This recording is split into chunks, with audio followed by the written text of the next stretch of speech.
नमस्कार विद्यार्थी मित्रांनो, विदर्भ आय एस अकॅडमीच्या प्लॅटफॉर्मवरती तुमचे परत एकदा मनापासून स्वागत आहे।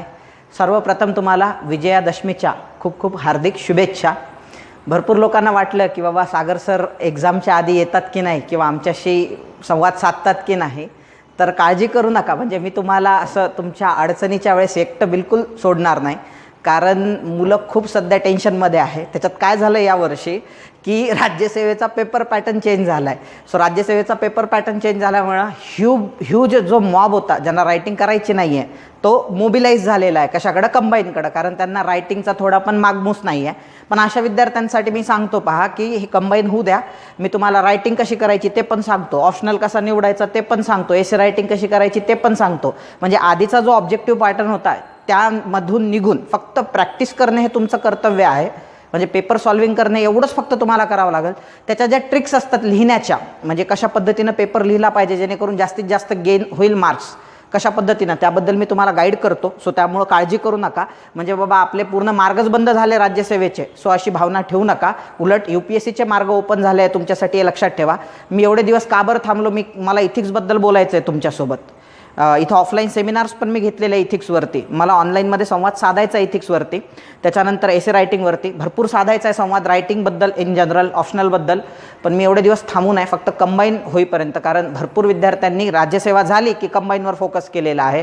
राज्यसेवेला चांगले मार्क्स आलेले असताना पण कंबाईनवर फोकस केला आहे। म्हटलं कंबाईनपर्यंत थांबून जावं। जशी आता ही कंबाईनची परीक्षा संपेल मी त्याच्यावरती सेशन घेणार आहे, म्हणून राज्यसेवेचे मुलं पण असं वाऱ्यावर सुटलोय बाबा आमच्या आता वालीच कोणी उरला नाही असं समजू नका। आपण त्याबद्दलही तुमच्या अडचणी सॉल्व्ह करण्यासाठीच मी इथं उभा आहे, स्वतःचं करिअर कॉम्प्रोमाइज करून।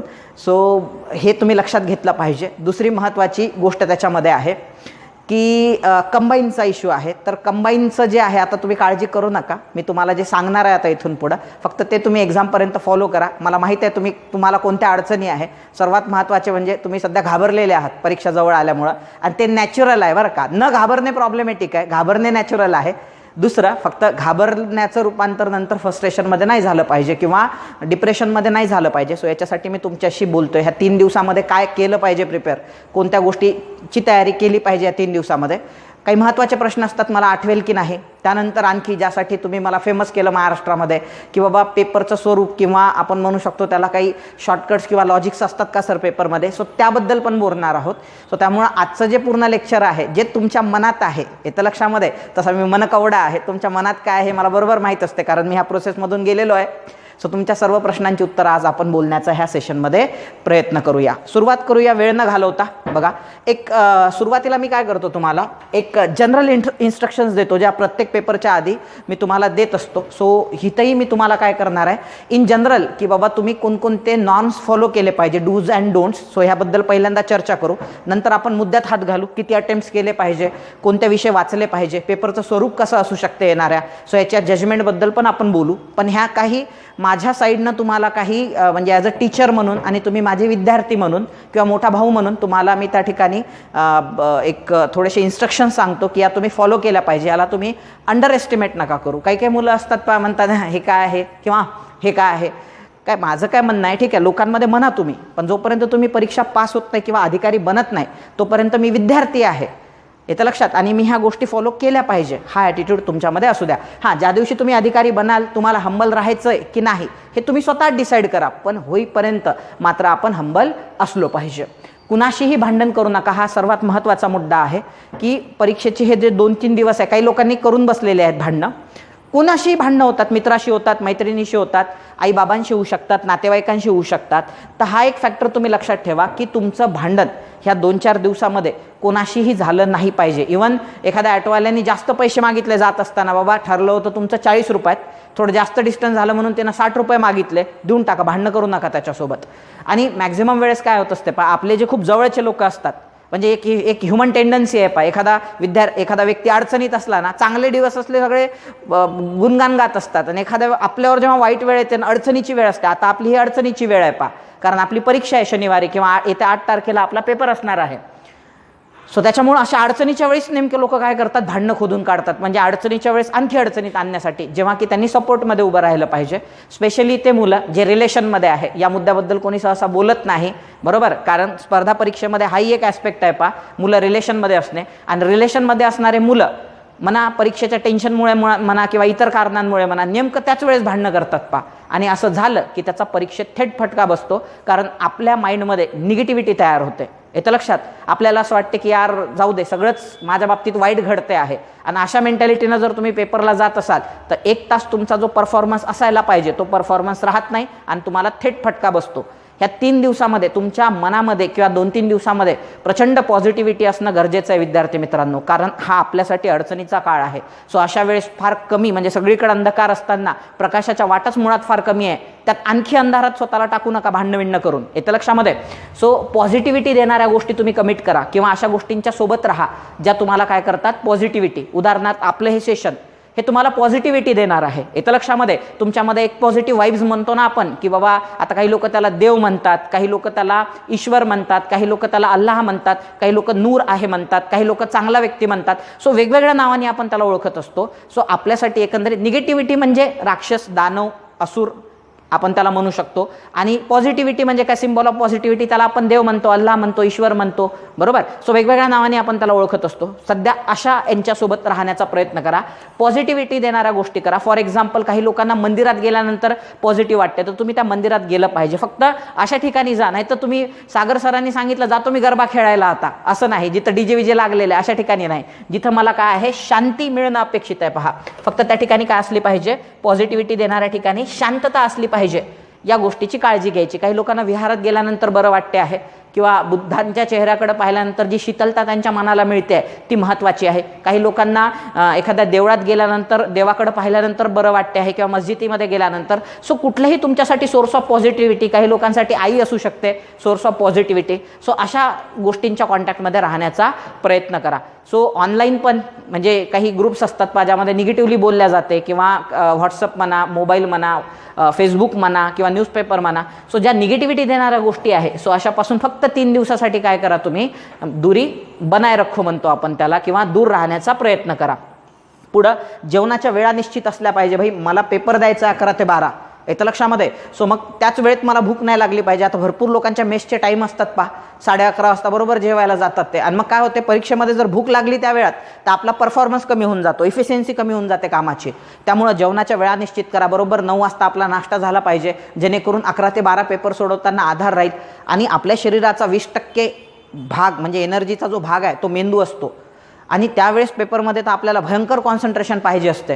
त्यामुळे आपल्याला सोडवण्यासाठी प्रचंड एनर्जी लागते. तेव्हा जास्त तुम्ही एक ऑब्झर्व केलं असेल, पेपर झाल्यानंतर आपल्याला खूप जास्त भूक लागते. का बरं? कारण मेंदू तुमच्या शरीरातली एनर्जी वापरत असतो जेव्हा तुम्ही फुल्ली युटिलाइज करता मेंदूला. सो त्यामुळं काय आहे की पोटाला एक आधार असला पाहिजे, म्हणून तुमची नाश्त्याची वेळ पण निश्चित असली पाहिजे. भाई 8 ते 9च्या दरम्यान मी बरोबर नाश्ता करेल. सो असं म्हणजे हे आत्तापासूनच इम्प्लिमेंट. आणि जर मी 12 वाजता रोज जेवणाला जात असेल तर बाबा मी 12:30 किंवा 1 वाजता जेवण करेल, जेणेकरून पेपरवर माझा ताण नाही आला पाहिजे. त्यामुळे जेवणाच्या वेळा निश्चित करा. आजारी पडेल असं काहीही करू नका. म्हणजे मुद्दामून एखाद्या वेळेस ट्रायल अँड एरर, की बाबा झोप लागत नाही म्हणून थंड पाण्यानं आंघोळच केली आणि सर्दी झाली की परफॉर्मन्स कमी होतो, अंगात कणकण राहते. सो अशा गोष्टी करायच्या नाही. काही लोक जेवतच नाही टेन्शनमुळं, त्यांना जेवणच जात नाही असते बरं का. मी सगळे प्रकार पाहिलेले आहे. काही लोक बस आता संपलं बाबा नवरात्री आणि मला नॉनव्हेज खायचं होतं म्हणून मरणाचं खातात आणि पोट खराब करून बसतात. सो असंही नाही घडलं पाहिजे. सो तुम्हाला बॅलन्स राहण्याचा प्रयत्न करायचा आहे. कुठली अशी ॲक्टिव्हिटी करू नका जी तुम्हाला परीक्षेमध्ये महागात पडेल किंवा तुम्हाला आजारी पाडेल. येतं लक्षामध्ये? कारण जर तुम्ही आजारी पडले तर वर्षभराचं नुकसान आहे, हे लक्षात घ्या बरं का. जनरली तुम्ही इमॅजिन करा, जर या वर्षी तुमचा पेपर अडकला 22मध्ये, देऊ नका असं हो, तर 23मध्ये पेपर द्याल, 24मध्ये निकाल लागेल, 25ला जॉईनिंग येईल, तुम्ही बाहेरच फेकला जाता सरळ. मग तुमच्या हा मागच्या 2-3 वर्षाच्या अभ्यासाला, 1-2 वर्षाच्या अभ्यासाला महत्त्व शिल्लक राहत नाही. जर तुम्ही सगळं वर्षभर सगळे इथिक्स पाळले आणि फक्त जाता जाता काय करून टाकली, तुम्ही पेपरला गडबड करून टाकली तर. पुढे जाऊया आपण. जागरण करू नका, झाल्यास जास्त काळजी पण करायची ना. आता भरपूर लोकांना काय होते, पेपरच्या आदल्या दिवशी, माझे जेव्हा UPSCचे पेपर असायचे ना, मला झोपच लागायची नाही. मला नाही लागायची. माझा रूम पार्टनर होता गणेश पाटील, त्यालाही झोप नाही लागायची, बिलकुल झोपच नाही लागायची गण्याला, आणि मलाही झोप नाही लागायची. आम्ही रात्रभर कड पलटत राहायचो. पहा, मग आता याचा अर्थ काय की मग आम्ही असं निगेटिव्हली घ्यायला पाहिजे काही गोष्ट, की यार मला रात्रभर झोप लागली नाही, आता माझा पेपरमध्ये कसं होईल. तर लक्षात ठेवा, माणूस 48 तास न झोपता इफिशियंटली काम करू शकतो, हे लक्षात ठेवा फॅक्ट. त्यामुळे रात्रभर झोप जरी नाही लागली तुम्हाला तर दुसऱ्या दिवशीला टेन्शन घ्यायचं नाही त्याचं, की आता माझं कसं होईल म्हणून. कारण झोपले जरी नाही तर ठीक आहे, 24 तास होतात हार्डली, झोप नाही झाली म्हणजे 24 तास आपण कन्सिडर करू, त्यामुळं काही तुमच्या इफिशियन्सीवर परिणाम होणार नाही. येतं लक्षामध्ये. सो त्यामुळं ती एक गोष्ट लक्षात घ्या. झोपण्याचा प्रयत्न करा. जर नाहीच आली झोप, फारच कमी झाली 2-3 तासाची जरी झाली झोप, तरी तेवढी फ्रेश होण्यासाठी काय असते, म्हणजे इफिशियंट असते किंवा इनफ असते. पुढे जाऊया आपण. आता क्वेश्चन पेपर सॉल्व्ह करत बसायचे नाही. खूप लोक काय करतात, पेपरला जाईपर्यंत प्रश्न उत्तर सोडवतात किंवा टेस्ट सिरीज सोडवतात वेगवेगळ्या अकॅडमीच्या, ही राहून गेली ती राहून गेली. आणि भरपूर पोरांच्या बाबतीत तर असं असते पहा, त्यांचे रूम पार्टनर त्यांना घाबरून देतात. अरे तू करंट अफेअरचं ते वाचलं का, भारतामध्ये ते नवीन आत्ता हे आलेले आहे, नवीन विमानं आलेले आहे किंवा नवीन रणगाडे आलेले आहे, नवीन क्षेपणास्त्र, अरे यार त्याच्यावर तर हमखास प्रश्न येणार आहे. मग अशा वेळेस काय करायचं, त्याला सांगायचं की भाऊ आला तरी मी तो सोडवणार नाही, मला तू सांगू नको, मी जेवढं केलेलं आहे मी फुल्ली कॉन्फिडंट आहे त्याच्या बाबतीत आणि तेवढ्या वेळेस मी पास होणार आहे. तो एखादा प्रश्न आला आहे माझा चुकला आहे तर मी त्याचं काही टेन्शन घेणार नाही. मला कुठे काही 100 पैकी 100 मार्क पाडायचे आहे. पेपरची रिॲलिटी तर ही आहे की बाबा जिथं 55 मार्क पडले तर मला ASO आणि STIची मेन्स देता येईल. येतं लक्षामध्ये. कॅटेगरी वाईज थोडं कमी मागं पुढं होऊ शकते. भाई मला 50-55 मार्क जर पडतात तर मला काय करता येते, STI ASOची मेन्स देता येते. भाई 45-50 मार्क मला जर पडतात तर मला PSI देता येते मेन्स. भाई मला कुठं काही 100 पैकी 100 पाडायचे आहे. पण तुझ्या ह्या एका प्रश्नाच्या बदल्यामध्ये मी जर डिप्रेस झालो तर मला जे येणार आहे तेही जमणार नाही परीक्षेत, ते महागात जाईल. मग माझ्यासाठी 1 मार्क महत्त्वाचं की 50 मार्क महत्त्वाचे? 50. त्याच्यामुळं अशा लोकांपासून दूर राहा जे तुम्हाला तुमच्यातल्या अशा वेळेस कमी दाखवतील, म्हणजे की बाबा तुला तर हे जमत नाही, अरे तू यार समाजसुधारक वाचलेच नाही, तू इथे वाचला का समाजसुधारक, त्याच्यावर तर कन्फर्म यावर्षी प्रश्न येणार आहे. सो हे डिस्कशन्स असतात पहा. भरपूर मुलं रिडिंगमध्ये अभ्यास करतात, चहा पिताना विनाकारण डिस्कशनमध्ये विद्यार्थी काय करत असतात, सांगत असतात. आणि सध्या सगळीकडे हेच चालू आहे. पुण्यात जा, अमरावतीमध्ये या किंवा औरंगाबादमध्ये जा किंवा नाशिकमध्ये जा, महाराष्ट्रात कुठेही गेले अभ्यासिकांमध्ये सध्या हेच चर्चा चालू आहे. मोबाईलवर पण अरे असा येणार पेपर, अरे तसा येणार पेपर. त्या पोरांना काय करायच्या, चर्चा करू द्यायच्या.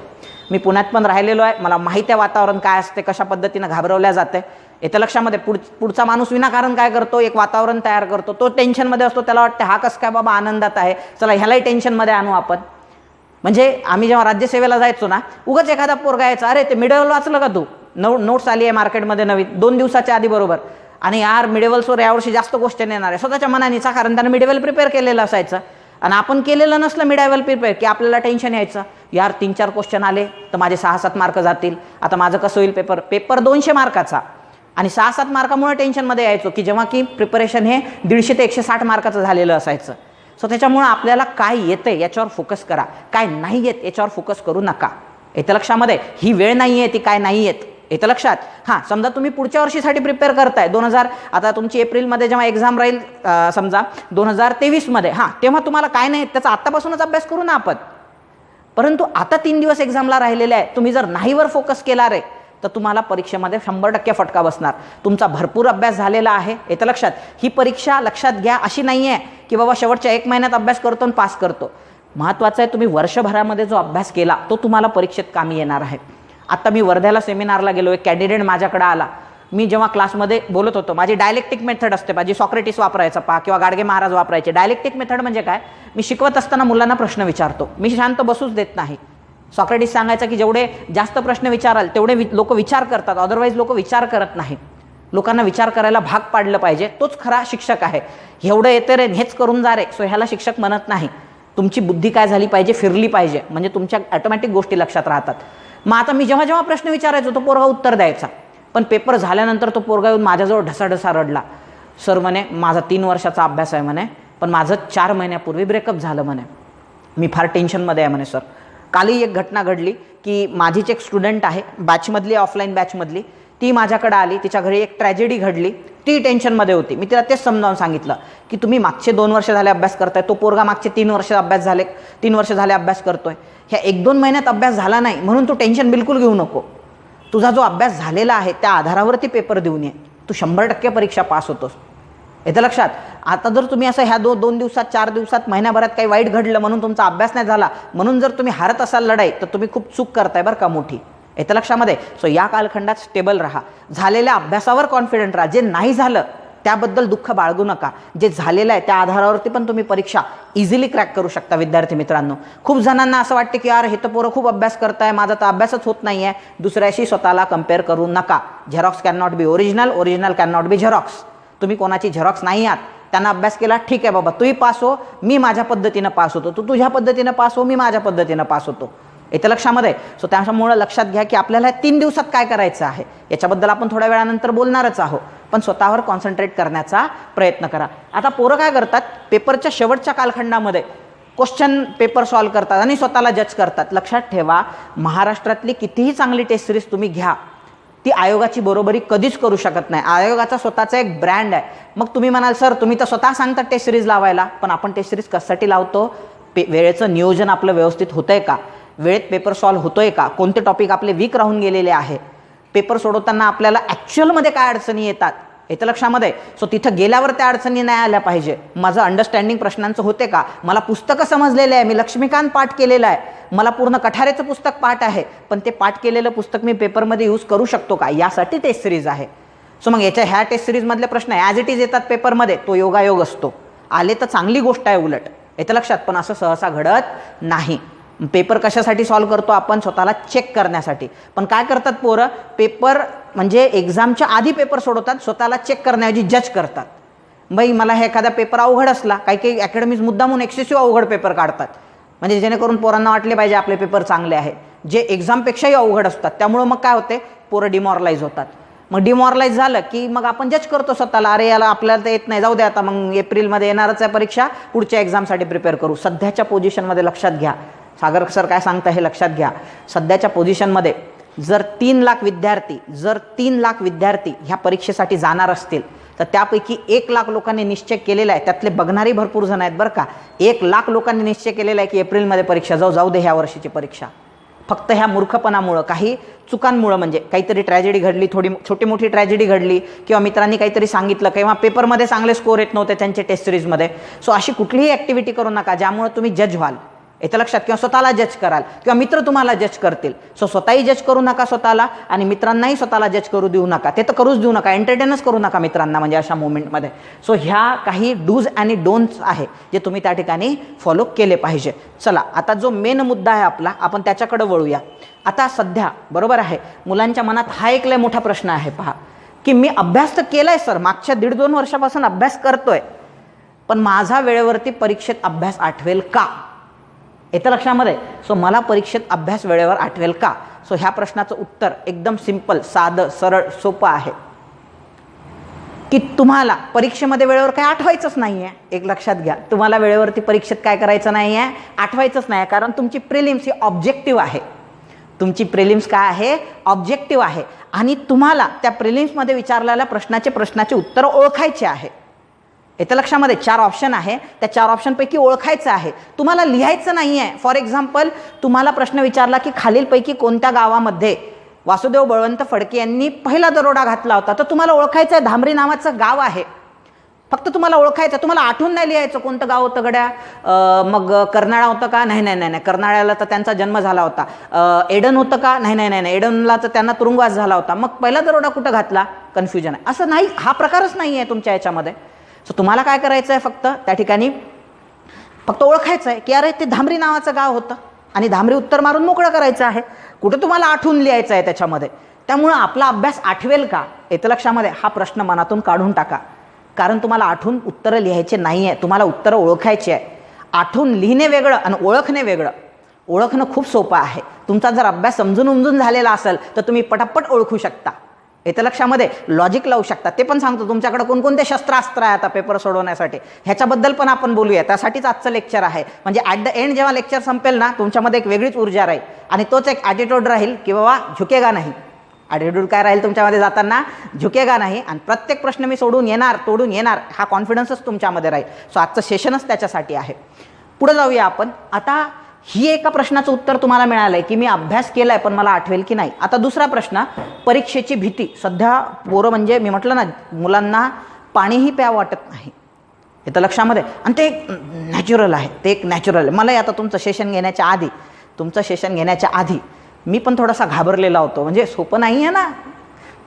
तुम्ही म्हणाल सर काय कॅमेरासमोर बडबड तर करायची आहे तुम्हाला, सोपं नाही आहे, कारण लेक्चर पाहणारे 50-50, 60-60 हजार असतात. काही लेक्चर 1-1 लाख लोकांनी पाहिलेले आहे. त्या लोकांसमोर मी बोलतोय सध्याच्या पोझिशनमध्ये, एक शब्द पण इकडं तिकडं नाही गेला पाहिजे भावनेच्या आवेशामध्ये. ही गोष्ट सोपी नाही आहे विद्यार्थी मित्रांनो. मी घाबरलो होतो, पण मी इथं आल्यानंतर कसा एकदम वॉरियर बनून जातो, बोलतो की नाही तुमच्यासोबत व्यवस्थित, येतं लक्षात. पेपरच्या आधी मला टेन्शन असते आणि एक शिक्षक म्हणून असायला पण पाहिजे ते टेन्शन, किंवा एक वॉरियर म्हणून असायला पण पाहिजे. म्हणून सध्या तुमच्या मनामध्ये टेन्शन असणं नॅचरल आहे, भीती असणं नॅचरल आहे, पण त्या भीतीचं रूपांतर डिप्रेशनमध्ये नाही झालं पाहिजे. डिप्रेशनमध्ये कसं कधी होत असते, कधी समजायचं की मला डिप्रेशन आलंय म्हणून पेपरचं, येतं लक्षामध्ये. फ्रस्ट्रेशन वेगळं बरं का. फ्रस्ट्रेशन एखादी गोष्ट तुम्हाला जीवनात अचीव जेव्हा होत नाही ना तेव्हा तुम्ही फ्रस्ट्रेट होत असता, आणि डिप्रेशन वेगळं असते. पहा, डिप्रेशनला दुःखही म्हणता येत नाही बरं का, दुःख वेगळं असते. आता ही डिप्रेशनमध्ये गेली होती, कोण आपली दीपिका पदुकोण, डिप्रेशन, ती दुःखात होती का नाही, तिच्याकडे सर्व सुख तिच्या सोयी तिच्या आजूबाजूला होत्या, पण तुम्ही सुखात असताना हसताना पण डिप्रेस असू शकता. डिप्रेस म्हणजे काय, एकटेपणाची भावना. व्हेन यू फील डेझर्टेड, म्हणजे तुम्हाला तुमचे आईवडील आपलेसे नको असतात नाही, नकोशे वाटायला लागतात, मित्र नकोशे वाटायला लागतात. हे जेव्हा तुमच्यासोबत घडते आणि तुम्हाला स्वतःला हेल्पलेस फील होते, सध्याच्या मोमेंटमध्ये खूप लोकांना हेल्पलेस फील होते आहे. म्हणजे मुली पण का बरं ढसाढसा रडतात, कारण त्यांना हेल्पलेस वाटते. तो पोरगा तिथून आला होता, नागपूरवरून वर्ध्याला आला होता, कारण तो पूर्णपणे हेल्पलेस झालेला होता. सध्याच्या मोमेंटमध्ये खूप लोकांना हेल्पलेस फील होते आहे, येतं लक्षामध्ये. एकटेपणाची भावना, ते एकाच कारणामुळे भीतीचं रूपांतर कशात झालेलं आहे, डिप्रेशनमध्ये. आणि डिप्रेशन परीक्षेच्या दृष्टीनं अतिशय घातक आहे. मग आता याच्यावर सोल्युशन काय आहे, तर एक गोष्ट तुम्ही लक्षात घ्या. म्हणजे एक फिलॉसॉफी मी दोन सांगतो, एक चॉकलेट थेरपी सांगणार आहे तुम्हाला, आणि एक म्हणजे तुम्ही मेंटली कसं प्रिपेअर राहायचं, मेंटली तुम्ही काय स्वतःला समजावून सांगितलं पाहिजे. तर एक लक्षात घ्या, जे मुलं पेपरला भीत आहेत सध्याच्या पोझिशनमध्ये, तर तुम्ही कोण आहात हा प्रश्न सर्वात पहिले विचारा. सो मी कोण आहे, मी एक विद्यार्थी आहे, परीक्षार्थी आहे, माझं कर्तव्य काय आहे, ती एक परीक्षा आहे, किंवा ते एक रणांगण आहे, ती एक परीक्षा आहे. हारजीत लपंडावच आहे, म्हणजे सो हारजीत लागलेलीच आहे, येतं लक्षामध्ये. मी कोण आहे, मी परीक्षार्थी आहे, वॉरियर आहे. माझं काम काय आहे, परीक्षेत जाणे आणि माझा बेस्ट ऑफ द बेस्ट देऊन येणे, top of the top, best of the best मला त्या ठिकाणी देऊन यायचं आहे पेपरमध्ये. बाई, पास होणं न होणं तुमच्या हातातच नाही आहे ना. पास होणं न होणं कोणाच्या हातात आहे, आयोगाच्या हातात आहे. आयोग चेक करणार आहे तुमचे पेपर, येतं लक्षामध्ये. OMR सीट आयोगाच्या हातात जाणार आहे. सो ते आयोगावरती सोडून द्या ना. तुम्ही पेपरला काय जातात, जज म्हणून जातात. म्हणतो ना आपण, माणूस स्वतःच्या बाबतीत वकील असते, दुसऱ्याच्या बाबतीत जज असते, तसे या बाबतीमध्ये स्वतःच जज बनून जातो. आणि आत्तापासूनच चर्चा, कट ऑफ किती लागणार आहे रे, 45च्या वर लागणार आहे, 50च्या वर लागणार आहे, आत्तापासूनच चर्चा. मग माझा अभ्यास तर तेवढा नाही आहे, मग मला भेटतील का याच्यावर चर्चा. अरे भाई, ते भविष्य आहे ना, त्याच्याबद्दल कशाला चर्चा करता तुम्ही, प्रेझेंट दिला सोडून. मॅक्झिमम पोरं यामुळे डिप्रेस होतात की माझं कसं होईल, मी परीक्षा पास होईल की नाही. अरे तो भविष्यातला प्रश्न आहे. तू कोण आहे, तू एक विद्यार्थी आहे, आणि माझी अशी इच्छा आहे की तुम्ही विद्यार्थी म्हणूनच परीक्षेला जा. तिथं गेल्यानंतर माझा ॲटिट्यूड कसा असला पाहिजे, की माझा ॲटिट्यूड असला पाहिजे की मला माझं बेस्ट ऑफ द बेस्ट द्यायचं आहे, 100% द्यायचं आहे. मी 1%ही पास होईल नापास होईल भविष्यातला प्रश्न, मी 1%ही नाही कमी पडलो पाहिजे. बस तुम्ही या ॲटिट्यूडने जा, तुम्ही 100% पास होऊन येणार परीक्षेमध्ये. तुमचा अभ्यास झालेला आहे, फक्त भीतीमुळे, डिप्रेशनमुळे तुमचा पेपर जाणार आहे, तर तो बिलकुल जाणार नाही तुमचा. तुम्ही जज म्हणून परीक्षेला जाऊ नका, अधिकारी म्हणून परीक्षेला जाऊ नका. परीक्षेला जाताना परीक्षार्थी म्हणून जा. एकदा करून तर पहा हे, परीक्षार्थी म्हणून जा. मला बेस्ट परफॉर्म करायचं आहे, संपलं. एवढंच डोक्यामध्ये ठेवा. तुम्ही जर भविष्याचा विचार केला की कसं होईल, मग प्रिलिम्स निघाल्यावर एवढ्या महिन्यात मेन्स आहे, मग मेन्समध्ये मग असंच झालं, मग तसंच झालं, मग अडचणी आल्या, माझं मेन्सचं कसं होईल. काही काही लोक तर असे असतात राज्यसेवेमध्ये, त्यांना परीक्षा म्हणजे अभ्यास सुरू करायच्या आधी इंटरव्ह्यूचं टेन्शन येऊन जाते. अरे बाई, ती तिसरी स्टेज आहे इंटरव्ह्यूची. बाई, तुम्ही प्री मेन्स तर क्रॅक करा पहिल्यांदा, इंटरव्ह्यूचं वेळेवर करता येते प्रिपरेशन. मग असे लोक भविष्याचा विचार करून विनाकारण टेन्शनमध्ये येतात. काही काही लोक हरून जातात आणि म्हणतात चल एप्रिलमध्ये देऊ, 2023मध्ये, 2023 आली, 24मध्ये देऊन शेवटी परत स्पर्धा परीक्षेतून बाहेर पडतात. अशांची संख्या खूप आहे. सो त्याच्यामुळं आपल्याला ह्याला बळी पडायचं नाही आहे. आपल्याला हाच paper best of the best द्यायचा आहे, टॉप ऑफ द टॉप द्यायचा आहे. असणाऱ्या जे आपल्यामध्ये कौशल्य आहे ते पूर्ण पेपरमध्ये वापरायचे आहे. त्यामुळं भ्यायचं बिलकुल नाही. मी तुम्हाला त्याच्यासाठी एक छोटंसं एक्झाम्पल देतो. पहा, आज योगायोगाने विजयादशमी आहे. पहा, सो विजयादशमीशी रिलेटेड मी तुम्हाला एक एक्झाम्पल देतो. पहा, राम, तुम्हाला माहिती आहे, राम लक्ष्मण मर्यादा पुरुषोत्तम म्हणतात किंवा आदिपुरुष पण त्यांना म्हणतात. सो आता त्यांच्या वाईफला अबडक्ट केलं होतं, सीतेला अबडक्ट केलं होतं किंवा अपहरण केलं होतं कोणी, रावणाने. मग रावणाला मारायला जायचं होतं. मारायला जात असताना मग जशी रावणाकडं मोठी राक्षसांची फौज होती, तशी रामाकडं फौज नव्हती, कारण ते वनवासात होते. राम पण काय होता, राजा होता, परंतु त्याच्याकडे फौज नव्हती. म्हणून त्यांनी ठरवलं की आपण मदत मागायची कोणाला, सुग्रीवाला. बाली आणि सुग्रीवपैकी त्यांनी सुग्रीव निवडला. ॲक्च्युली सुग्रीव पण त्या ठिकाणी रामासारखाच त्या ठिकाणी त्याला राजपाट सोडावा लागला होता, कारण त्याचा जो भाऊ होता बाली हा लय पॉवरफुल होता. त्याला वरदान होतं की बा पुढच्या माणसाची अर्धी शक्ती त्याला भेटून जाणार, जो कोणी तुझ्यासोबत लढायला येईल त्याची अर्धी शक्ती तुला भेटून जाणार. त्याच्यामुळं कोणत्याही माणसाला, म्हणजे बाली तेवढा पॉवरफुल होता, त्यानं पराभव केलेला होता रावणाचा, म्हणजे रावणाची गचंडी पकडून त्यानं पृथ्वीचे चक्कर लावले होते, म्हणजे एवढा बाली पॉवरफुल होता. पण हे जे सगळे जण आहे, रावण म्हणा बाली म्हणा, हे एकाच बाबतीमध्ये मागं पडले. रावण तर रावणासारखा बेस्ट माणूस नव्हता पृथ्वी तलावर, की बाई सगळ्याच बेस्ट बाबतीमध्ये एक नंबर होता तो. जर कम्पेअर केलं रामासोबत तुम्ही, तर राम क्षत्रिय होता, तर रावण त्या ठिकाणी ब्राह्मण होता, म्हणजे कुळामध्ये पण उच्च. संपत्ती रामापेक्षा कितीतरी पटीनं, सोन्याची लंका होती, कुबेराची संपत्ती हडपली होती त्यांनी, कोणी रावणाने. सो संपत्तीच्या बाबतीत पुढं होता, सगळ्याच बाबतीत त्याला वरदान पण जबरदस्त मिळालेले होते, पॉवर विवर सगळ्यांच्या बाबतीत ॲपेक्स होता. फक्त त्याच्याकडे एक गुण नव्हता जो रामाकडे होता, तो म्हणजे इथिक्स, जे तुमच्या 4थ्या पेपरमध्ये असणार आहे बघा, इथिक्सचं एक्झाम्पल राज्यसेवेच्या भविष्यामध्ये. सो इथिक्स नव्हतं फक्त, कारण हे जे आहे ही अनइथिकल ॲक्टिव्हिटी आहे, दुसऱ्याची बायको उचलून आणणे, जी बालीनं केली होती. आणि बाली जेव्हा बालीला बाण लागला होता रामाचा, तेव्हा रामाला विचारलं होतं बालीने की ह्या सुग्रीवाला मदत मागण्यापेक्षा तुम्ही मला का मदत मागितली नाही, तर त्यांनी उत्तर दिलं होतं की मी एका राक्षसाच्या विरुद्ध दुसऱ्या राक्षसाची मदत मागू शकत नाही. बाली म्हटलं होतं मी थोडी राक्षस आहे, तर म्हटला होता जो दुसऱ्या आपल्या सख्या भावाची बायको जी आहे त्याला स्वतःची बायको म्हणून यूज करत असेल, तो त्या ठिकाणी राक्षसापेक्षा कमी नाही आहे. सो जे रावणाने केलेलं आहे, माझ्या बायकोला अपडेट केलेलं आहे, येतं लक्षामध्ये. सो त्यासाठी मी तुझी मदत नाही घेऊ शकत, म्हणून त्याला मारलं आणि सुग्रीवला सोबत घेतलं. आता हा जो होता सुग्रीव, हा काय करत होता, मग जेव्हा सांगितलं सुग्रीवला की बाबा मला असं असं आहे, मला रावणाला मारायचं आहे, तेव्हा सुग्रीव काय करत होता, रामाला, म्हणजे सुग्रीव स्वतःच हादरलेला होता आणि तो रामाला सांगत होता की बाबा तुम्ही निवडलं तर कोणता शत्रू निवडला पृथ्वी तलावरती. हा काही इतर देव दानवांसारखा, म्हणजे दानव आणि राक्षसांसारखा नाही आहे तो, हा एक वेगळ्या प्रकारचा दानव आहे जो अतिशय पॉवरफुल आहे. त्याला वरदानच अशी मिळालेले आहे, म्हणजे त्यानं ब्रह्माला वरदान मागितलं होतं की त्याचे 10 जे, म्हणजे त्यानं तपश्चर्या केली, ब्रह्मा प्रसन्नच होत नव्हता, म्हणजे देव पण घाबरत होते समोर यायला रावणाच्या. सो रावणानं शेवटी त्याचे 10 मुंडके कापायला सुरुवात केली होती. त्याच्यानंतर ब्रह्मदेव उभा राहिला होता. ब्रह्मदेव उभा राहिल्यानंतर त्यांनी वरदान मागितलं पहिल्यांदा अजरामर होण्याचं, तर ते देऊ शकत नव्हता देव कोणालाच, तर त्याला वरदान दिलं की बाबा ठीक आहे दुसरं वरदान माग. तर त्यानं सांगितलं की कोणताही सूर, देव, ईश्वर, त्याच्यानंतर दानव, राक्षस, त्याच्यानंतर कुठलाही नाग म्हणा, पिशाच्च म्हणा, भूत म्हणा, मला मारू नाही शकले पाहिजे. आणि ब्रह्मानं ते वरदान दिलं आणि त्यानं तांडव करायला सुरुवात केली सगळीकडं. त्यानं स्वर्ग पण जिंकून घेतला होता स्वतःच्या बळावर, सगळ्या देवाला झुकायला भाग पाडलं होतं. रावण एवढा पॉवरफुल होता. आता हे सगळं सांगत होता तर सगळेजण घाबरले होते, म्हणजे इव्हन हनुमान पण घाबरला होता. तिथं असणारे जे 2, ज्याला महारथी कॅटेगरीमध्ये आपण टाकतो पहा, सो तिथं असणारे जे होते जामवंतसारखे सगळेजण घाबरले. हनुमान पण घाबरला, लक्ष्मण पण घाबरला की आपला शत्रू किती बलाढ्य आहे. पण राम एका गोष्टीवर कॉन्सन्ट्रेट करत होता, ते म्हणजे काय, की त्याचे विकनेसेस काय काय आहे. तो त्याचे प्लस पॉईंट सांगत होता, पॉवर सांगत होता, पण राम फोकस करत होता विकनेसेसवर. पहा आपल्या पेपरसोबत कम्पेअर करायचं आपल्याला ह्या स्टोरीला बरं का. राम म्हणे ह्याच्यामध्ये सगळ्या लोकांचं तू वर्णन केलंय म्हणे की एवढे लोक त्याला मारू शकत नाही, पण ह्याच्यामध्ये मानव हा शब्द नाही म्हणे. जे लोक पाताळात राहतात, ज्याला आपण दानव म्हणतो, असुर म्हणतो, हे पण आहे त्याच्यामध्ये. वर राहणारे स्वर्गामधले देव पण आहे त्याच्यामध्ये, पण पृथ्वी तलावर राहणारा मानू नाही ना याच्यामध्ये. म्हणजे एक विकनेसेस जो आहे हा शोधला. दुसरा विकनेसेस म्हणजे स्वतः ह्यांनी सांगितलेला आहे, म्हणजे विभीषणनी सांगितलेलं आहे की त्याच्या बेंबीत बाण मारायचा म्हणून. सो रामानी रावणाचे विकनेसेस शोधायला सुरुवात केली.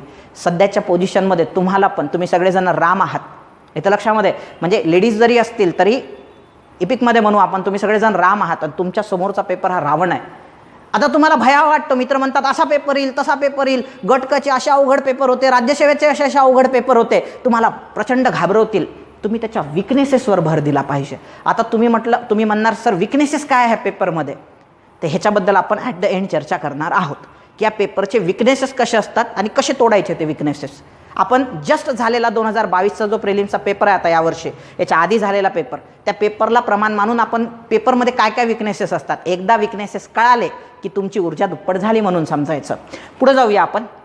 परीक्षेचं अंतिम सत्य आहे, पेपर काय येणार आहे येतं लक्षामध्ये. पेपर काय येणार आहे हे कोणालाच माहीत नाही, किंवा पेपरमध्ये काय असणार आहे हे आयोग सोडून कोणालाच माहीत नाही. पण आपण एक गोष्टीचं जजमेंट घेऊ शकतो की पेपर कसा येणार आहे, म्हणजे मागच्या पेपरचा अभ्यास करून हा पेपर कसा असू शकतो येते लक्षामध्ये. सो ह्याचं आपण काय करू शकतो, जजमेंट घेऊ शकतो. कसं जजमेंट घेऊ शकतो की याच्यामध्ये 100% उत्तर माहीत असणारे 2 विषय असतात दरवर्षी, की ज्यांचा अभ्यास चांगला झालेला आहे, ज्याचे उत्तर तुम्हाला 100% माहीत असतात आणि स्कोरिंग असणारे सब्जेक्ट ते म्हणजे भूगोल आणि राज्यशास्त्र.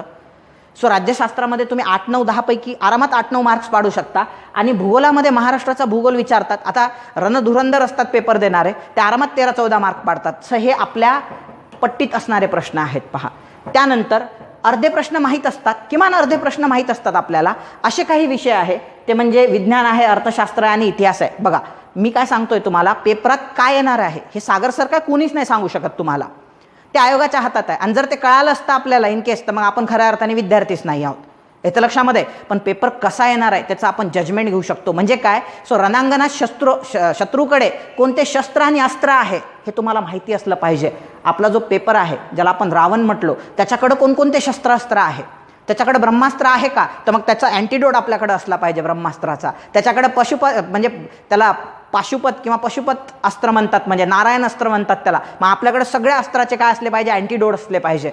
येतं लक्षामध्ये. म्हणजे वेळेवरती आपली घफलत होणार नाही म्हणून आपण जजमेंट घेतोय की 3 असे पेपर आहे की ज्याचे म्हणजे आता काही पोरं काय जातात पेपरला जातात, इतिहासाचे 15 प्रश्न ते पाहतात, त्याच्या लक्षात येते अरे यार मला 7-8 प्रश्नाचेच उत्तर आले, 7-8 जमले नाही, मग हारून जातात तिथंच. अरे पण ही ग्राउंड रियालिटी आहे ना, तुला इतिहासाच्या 15ला 15 प्रश्नाचे उत्तर सहसा जमणारच नाही आहेत. मग तू अपेक्षा का बरं ठेवतो, कारण इतिहास एवढा व्हास्ट सब्जेक्ट आहे, ते काय टाकतील याची गॅरंटीच नाही आहे पेपरमध्ये. आले 15ला 15 प्रश्नाचे उत्तर, वेल अँड गुड आहे. पण तुम्हाला ही फॅक्ट माहीत असली पाहिजे. बघा महाराष्ट्राच्या भूगोलावर विचारायला त्यांना म्हणजे हे जे आहे त्यांना लिमिट आहे, याच्या बाहेर नाही ते जाऊ शकत. पण इतिहासाला लिमिट नाही आहे, ते काहीही विचारू शकतात तुम्हाला इतिहासामध्ये, ते कितीही खोलात घेऊन जाऊ शकता. त्याच्यामुळे हा अपेक्षाच ठेवू नका ना. आणि इतिहासाच्या बाबतीत आणखी एक आजचं सेशन घेत असताना मला तुम्हाला एक पॅटर्न समजावून सांगायचा आहे, जो मी ऑब्झर्व केला आहे. दर 1 वर्षाआड आयोग राबवते आहे. म्हणजे भरपूर हुशार विद्यार्थी असतात, त्यांना गोष्टी माहिती असतात, फक्त हा पॅटर्न माहीत नसल्यामुळं भरपूरदा परीक्षेमध्ये आपण फसतो. तो पॅटर्न असा आहे फक्त इतिहासाच्या बाबतीत बरं का, की ते काय करतात माहीत आहे का, की जी तुम्हाला नोन फॅक्ट आहे, फॉर एक्झाम्पल आता तुम्हाला हे आयोग खूप आधीपासून करते बरं का, ही आजची गोष्ट नाही आहे, ही 14-15 पासून आयोग तुमच्यासोबत करते किंवा त्याच्या आधीपासून आयोग असं करत आलेला आहे बरं का. इतिहासाच्या बाबतीत मी एक ऑब्झर्व केलेला आहे. ते काय करतात की मागच्या वर्षी हा पॅटर्न नव्हता फॉलो झाला, ह्या वर्षी तो होऊ शकतो. ते काय करतात, एखादा ओळखीचा देतात पण थोडासा ट्विस्ट करून देतात. फॉर एक्झाम्पल मुंबईचा अनभिषिक्त सम्राट आपल्याला माहिती असते, ते आहेत जगन्नाथ शंकर शेठ किंवा नाना शंकर शेठ. ते काय करतील, अनभिषिक्त सम्राटाला ते काय करतील, अनभिषिक्त राजा म्हणून टाकतील. पण पोरांना अनभिषिक्त दिसलं रे दिसलं आचार्य अत्रेंनी, ते नाना शंकर शेठ 1 नंबरलाच नाना शंकर शेठ असते बा, जगन्नाथ शंकर शेठ 1 नंबरलाच दिलेलं असते, ते मारून मोकळे होतात आणि पेपर सोपा होता म्हणतात. मग घरी आल्यावर कळते अरे राजा विचारलं होतं, राजा कोण आहे त्या ठिकाणी, मुंबईचा अनभिषिक्त राजा हे ते फिरोजशाह मेहता होते. तिथं दिलेलं पण होतं बरं का आयोगाने, की बाबा हा 1885 ते 1915 पर्यंत ह्या कालखंड त्याचा राजा म्हणून ओळखला जातो. सो मग ह्या बाबतीत थोडंसं अलर्ट राहा. म्हणजे ते काय करतील, खालीलपैकी कोणत्या समाजसुधारकाने कुष्ठरोग्यांसाठी डिस्पेन्सरी सुरू केली होती. आता लोकांना कुष्ठरोग दिसलं की भाऊदाजी लाड मारतात. अरे पण भाऊदाजी लाडांनी काय केलं होतं की कुष्ठरोगावर औषध शोधलं होतं, म्हणून त्यांना गरिबांचा धन्वंतरी म्हणतात. पण परीक्षेत ते विचारलंच नाही आहे ना, कुष्ठरोगावरचं औषध विचारलं नाही आहे ना, कुष्ठरोगाची डिस्पेन्सरी विचारले. मग अशा वेळेस काय करा, ऑप्शन नाही आहे भाऊदाजी लाड, त्याचं दुसरंच कोणतं तरी आहे. आणि 2 ऑप्शन तुम्ही आरामात एलिमिनेट करू शकता की हे लोक नाहीच आहे त्याच्यामध्ये, आणि तुम्ही उत्तर लोकित मादी माळून मोकळे होऊ शकतात. तर हा पॅटर्न एक लक्षात घ्या. जेव्हा जेव्हा इतिहासाचं तुम्हाला एक ऑप्शन मारा असं वाटेल, थोडासा विचार करा 1 मिनिटासाठी. 1 मिनिट एवढा वेळ नसतो, पण 5-10 सेकंदासाठी विचार करा एक मारताना, की यार खरंच जे मारतोय ते उत्तर कन्फर्म आहे का माझं इतिहासाच्या बाबतीमध्ये, येतं लक्षात. सो तसंच अर्थशास्त्र आणि विज्ञानाचं पण आहे. हे दोन्ही विषय परत अनसर्टन आहे. अनसर्टन आहे म्हणजे मला बिलकुलच जमणार नाही अशातलं होणार नाही बरं का पेपरमध्ये. बघा विज्ञानाची जमतात, अर्थशास्त्राची जमतात, इतिहासाची जमतात, पण ते कसं असते आपापल्या कुवतीनुसार. ज्याचा ॲव्हरेज अभ्यास आहे ते 7-8 मध्ये असतात पहा. ही रियालिटी आहे. हे काय आहे, रियालिटी. हां, जर तुमचा इतिहासाचा सोपा पेपर आला आणि तुम्ही 12-13 या कॅटेगरीमध्ये गेले, अर्थशास्त्र तुमचं खरंच एक्सलंट आहे आणि तुम्ही 12-13 कॅटेगरीमध्ये जात असाल, विज्ञान तुमचं 10-12 कॅटेगरीमध्ये जात असेल, तर मग तुम्ही लकी आहात. मग तुम्हाला ASO आणि STIची मेन्स देण्यापासून कोणीही रोखणार नाही. आणि कधी एक गोष्ट लक्षात ठेवा पोरांनो, तुम्हाला जेवढं येतंय पेपरमध्ये तेवढं जरी तुम्ही बरोबर सोडून आले ना, तर तुम्ही किमान PSIची मेन्स देऊ शकता. किमान पोरं प्रिलिम्समधून का बरं बाहेर पडतात, तर एकच गोष्ट लक्षात घ्या, सिली मिस्टेक्स. आणि पेपरमध्ये नेमक्या त्या सिली मिस्टेक्स नाही झाल्या पाहिजे. 2 सिली मिस्टेक्स ॲक्सेप्टेबल आहे, त्याच्यावर सिली मिस्टेक्स त्या ठिकाणी होता कामा नये. आपल्याला पेपर सोडवण्यासाठी 3 ॲप्रोच असले पाहिजे. एक म्हणजे सर्वात पहिल्यांदा आपण नॉलेज बेस गेलो पाहिजे, पण नॉलेज बेस असणाऱ्या प्रश्नांची संख्या ही जास्त नाही आहे पोरांनो. नॉलेज बेस प्रश्नांची संख्या ही हार्डली तुम्हाला 40 ते 45, म्हणजे आपल्याला आपण त्याला प्रमाण मानू 40, याच्यापेक्षा कमी असू शकते बरं का. दिवसेंदिवस याचं प्रमाण कमी होत चाललेलं आहे. +- 5 म्हणू, हुशार असेल तर 5 आणि -5 म्हणजे काही नसेल तर ॲव्हरेज असेल तर 40. एवढेच प्रश्न आपल्याला नोन असतात. लक्षात घ्या, येणारा आपल्यासमोर येणारा जो पेपर असणार आहे, राक्षस असणार आहे, त्याचं स्वरूप मी समजावून सांगतोय तुम्हाला. हे तुमच्या माइंडमध्ये असायला पाहिजे की आपल्याला 100ला 100 प्रश्न माहीतच नसणार आहेत. ती अपेक्षाही ठेवणे मुळात चुकीचं आहे. मग बाकीचे प्रश्न कसे सोडवायचे, तर त्यासाठी तुमच्याकडे 2 शस्त्र असले पाहिजे. लॉजिक एक असलं पाहिजे आणि दुसरं म्हणजे ट्रिक्स तुम्हाला माहिती असल्या पाहिजे, ज्याबद्दल मी माझ्या आधीच्या लेक्चर्समध्ये बोललेलो आहे.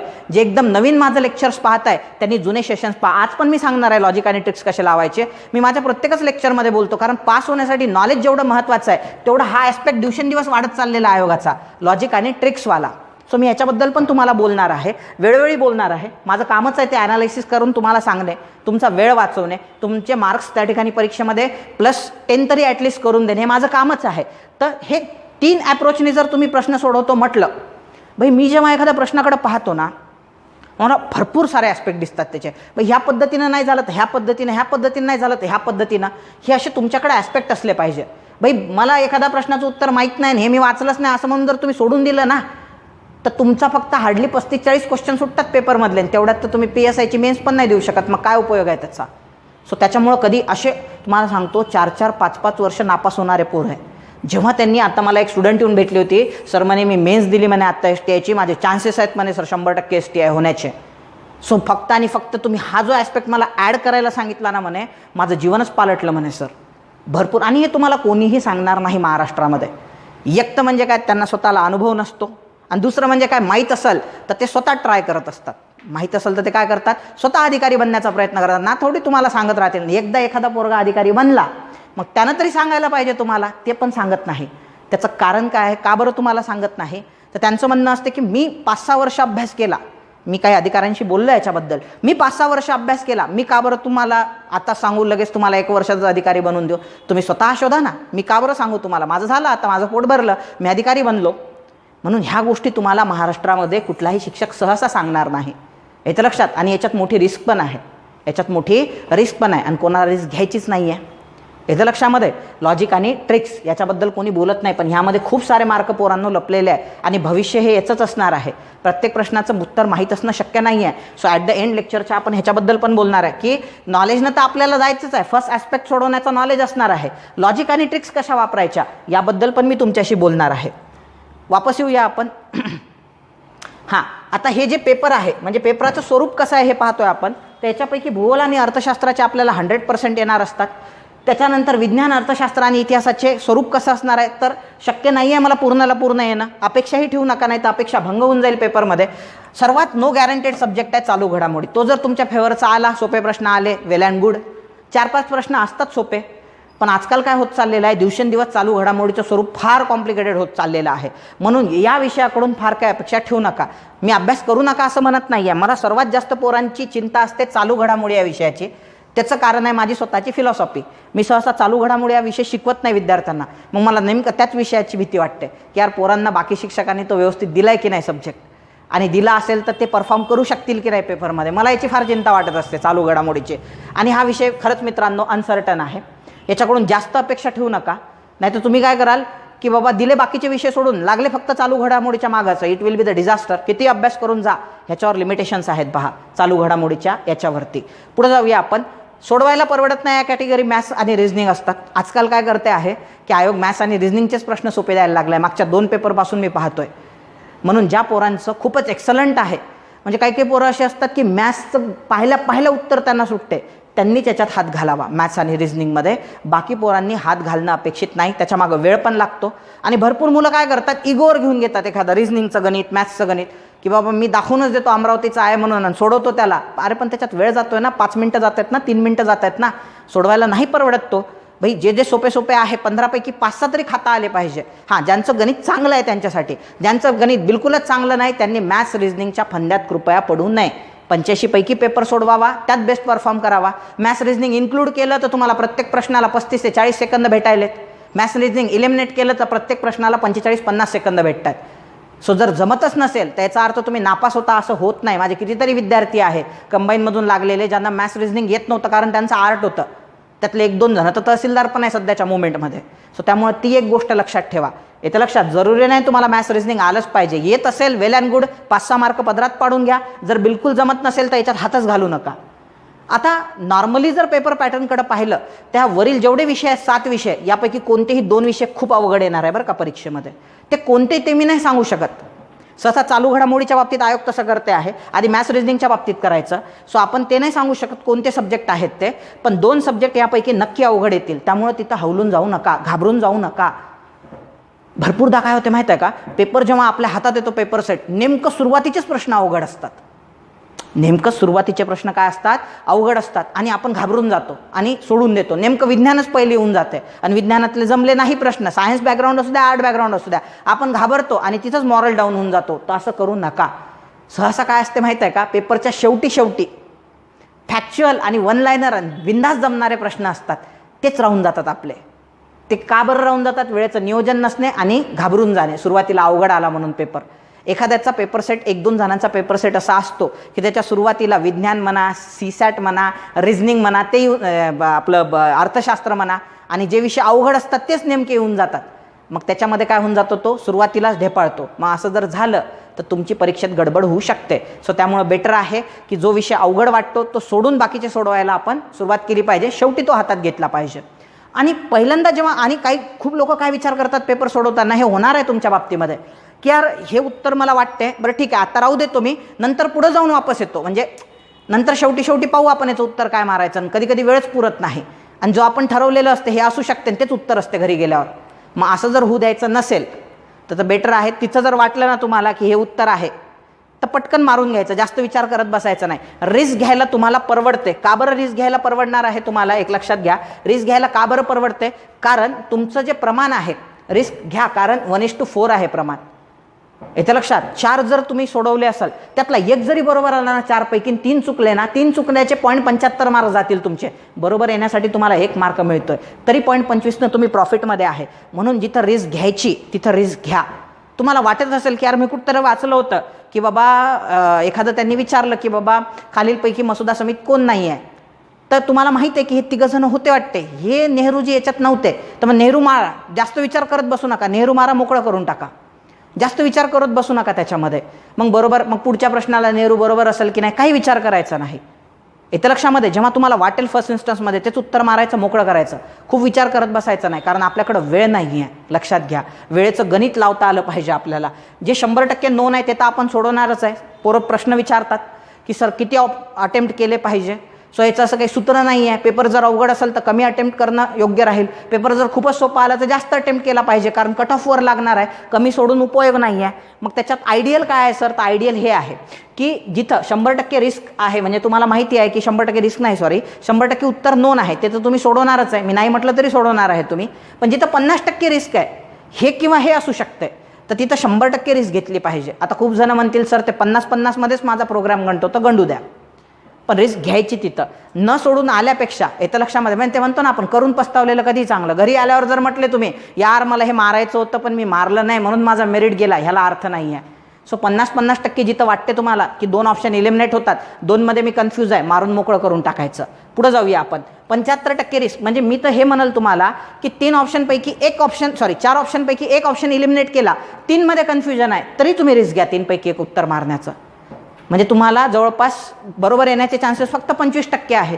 त्या केसमध्ये पण रिस्क घ्या. हां, कुठं घेऊ नका, तुम्हाला उत्तर बिलकुलच माहीत नाही आहे, काही त्याला लॉजिकही लागत नाही आहे. ट्रिक्सही 1 लाईनर प्रश्न असतात ना काही नाकतोड्याच्या पायाच्या जोड्या, लागतच नाही आहे लॉजिक. किंवा आमच्या वेळेस तेव्हा एकदा प्रश्न विचारला होता, युवराज सिंगच्या टी शर्टचा का विराट कोहलीच्या टी शर्टचा नंबर काय. आणि काही लोक काय करतात, एखादा प्रश्न पाहून घेतात ते टी शर्टचा नंबर काय आणि पूर्ण पेपरला जज करतात. पेपरच फालतू होता, टी शर्टचा नंबर कुठं विचारत असतात का. अरे भाई, तो एक प्रश्न आहे, त्यावरून पूर्ण पेपर बोगस होतो का. असं होत नाही ना. हे तर असं झालं ना, मित्रातला एखादा वाईट गुण आहे म्हणून तो मित्रच बोगस आहे. गलत चीज आहे. त्याच्यात 9 चांगले आहेत. भाई 99 प्रश्न चांगले होते, एक प्रश्न असा येतोच दरवर्षी वाह्यात. त्याच्यामुळे तसं पॉझिटिव्ह व्हायचं नाही पेपरकडे पाहून. त्या एक प्रश्नावरून जज होणार आहे का? बिलकुलच नाही. येतं लक्षात. आणि जे लोक तुम्हाला असं प्रोत्साहन देतात ना, शिक्षक लोक असतात पा काही, प्रश्नच बोगस विचारतायत, मुलं चांगले आहेत आमचे, प्रश्नच बोगस विचारतायत, पहा बरं किती वाह्यात. अरे किती वाह्यात प्रश्न विचारले? 3 वाह्यात प्रश्न विचारले, ठीक आहे ना, विचारू द्या ना. 97 कुठं कट ऑफ लागणार आहे का पेपरचा? बाकी पेपर आपल्या हातात आहे ना, 97 क्वेश्चनचा पेपर आपल्या हातात आहे. भाई 3 वाह्यात प्रश्न येतातच दरवर्षी पेपरमध्ये, ते आपल्या हातात नाही ना, आपण थोडी जज करणारे आहे. उगाच सिंपती गेन करायची विनाकारण विद्यार्थ्यांची, चुकीचं आहे ते. तुम्ही पण असं करू नका. एखाद्या प्रश्नावरून पूर्ण पेपर जज करत बसू नका, त्याला शिव्या घालत बसू नका. आपल्याला पेपर क्रॅक करायचा आहे. सोडून द्या 3 प्रश्न, काही फरक पडत नाही त्याच्यामुळं. बाकीच्या प्रश्नांवर फोकस करा. पुढे जाऊया आपण.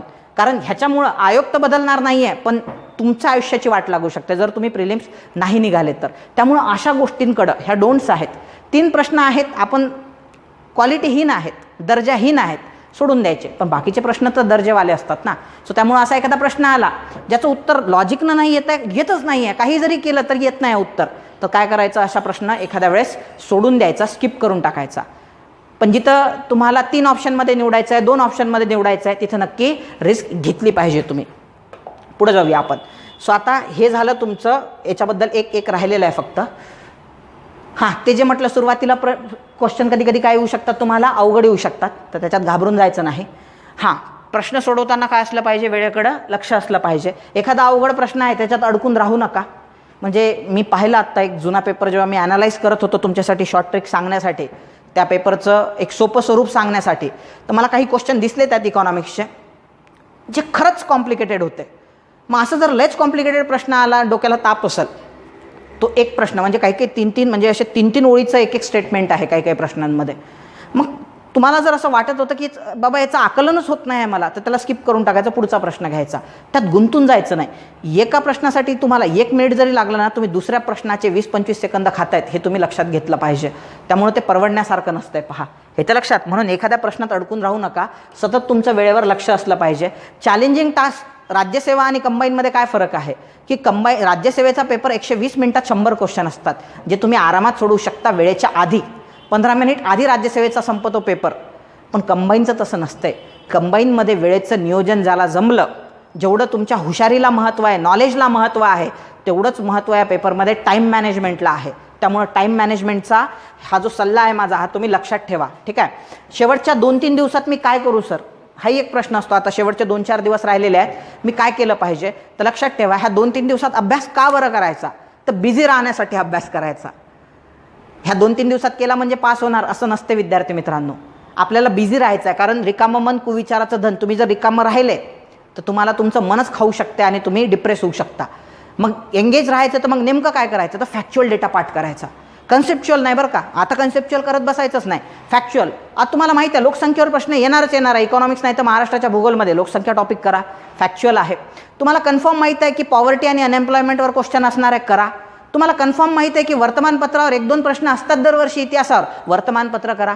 संघटनांचे वेगवेगळे अध्यक्ष असतात. सत्यशोधक समाज आहे, परमहंस मंडळी आहे, मानव धर्म सभा आहे. सो त्यांचे अध्यक्ष पाठ करा, स्थापनेचे वर्ष पाठ करा. भूगोलाच्या बाबतीत तर फॅक्च्युअल डाटा किती आहे आपल्याकडं. पर्वत रांगा आहे, डोंगर रांगा आहे, त्याच्यामध्ये नद्या आहेत, त्यांच्या उपनद्या आहेत, धरणं आहे. टुरिझममध्ये गेलं तर गरम पाण्याचे झरे आहेत, वेगवेगळे देवस्थानं आहेत महाराष्ट्रामध्ये असणारे. त्याच्यानंतर कोकण किनारपट्टीवर खाड्या आहेत, कोकणातून वाहणाऱ्या वरून खाली नद्या आहेत. ह्याला रिव्हिजन द्या ना तुम्ही. इकॉनॉमिक्समध्ये पण फॅक्च्युअल डाटा आहे की मी सांगतो ना, परकीय व्यापार ह्या टॉपिकवर दरवर्षी 2 ते 3 क्वेश्चन आहे, कमी नाही जास्त आहे. मग परकीय व्यापारमध्ये काय केलं पाहिजे, कुठून FDI जास्त येतो. यावर्षी कर्नाटक 1 नंबरला आहे FDI होल्ड करण्यामध्ये, किंवा सर्वात जास्त FDI यावेळेस कर्नाटकात आला. महाराष्ट्र 2 नंबरला आहे. मग ते व्यवस्थित ॲनालाइज करून घेणे 21-22चा डेटा. सो सर्वात जास्त इम्पोर्ट कशाची होते आपल्याकडं, तर पेट्रोलियम जे क्रूड ऑइल आहे त्याची सर्वात जास्त इम्पोर्ट होते 1 नंबरला आपल्या देशामध्ये. 2 नंबरला कशाचा नंबर लागतो, तर सोन्याचा नंबर लागतो. मग हे इम्पोर्टमध्ये कंट्री कोणत्या टॉप लेवलला आहे, तर आपण सर्वात जास्त इम्पोर्ट चायनाकडून करतो. एक त्याच्यात हे आहे, जर USA सेकंड नंबरला असेल तर UAE थर्ड नंबरला असते, किंवा UAE सेकंड नंबरला असेल तर USA थर्ड नंबरला असते. त्यानंतर नंबर लागतो सौदी अरेबिया, स्वित्झर्लंडचा वगैरे, त्यामध्ये नंबर लागतो. आता 5व्या नंबरला बांगलादेश आलेला आहे लिस्टमध्ये. एक्सपोर्ट सर्वात जास्त आपण कोणाला करतो, अमेरिकेला. 36% एक्सपोर्ट एकट्या अमेरिकेला करतो. मग अमेरिका US 1 नंबरला आहे, तर 2 नंबरला UAE आहे. तुम्ही म्हणणार सर इम्पोर्ट आपण UAEला करतो आणि एक्सपोर्ट पण काय इम्पोर्ट करतो मग UAEकडून क्रूड ऑइल, आणि त्यांना पेट्रोलियम प्रोडक्ट विकतो त्या क्रूड ऑइलपासून बनलेले UAEला. मग हे जे आहे फॅक्च्युअल डेटा होल्ड करा ना, तुम्ही विचारणारच आहेत तुम्हाला परीक्षेमध्ये. हा सेजची संख्या सर्वात जास्त कुठं आहे, सेज म्हणजे काय आहे, त्यानंतर प्रत्येक योजना आहे पंचवार्षिक योजना त्याचे ग्रोथ रेट विचारतात तुम्हाला. भारताचा आता रँक सुधारलेला आहे, म्हणजे टोटल इन्कम भारताचं जे आहे राष्ट्रीय उत्पन्न. सो हे जो डेटा आहे रिवाईज करा ना, तुम्हाला विचारणार आहे. पॉलिटीमध्ये पण जो डेटा आहे, पॉलिटीमध्ये दरवर्षी एक महाधिवक्त्यावर प्रश्न असतो, कन्फर्म करा महाधिवक्ता, महान्यायवादी, परफेक्ट करून जा परीक्षेच्या दृष्टीनं. त्यानंतर वेगळ्या समित्या आहेत, त्याचे अध्यक्ष आहेत, जे कॉन्स्टिट्युएंट असेंब्लीमधल्या समित्या आहेत, करा ना पाठ. तो पाठांतराचा डाटा आहे, सरकारी आयोग आहे, मदन मोहन पुंची आयोग आहे. सो हा फॅक्च्युअल डेटा आहे.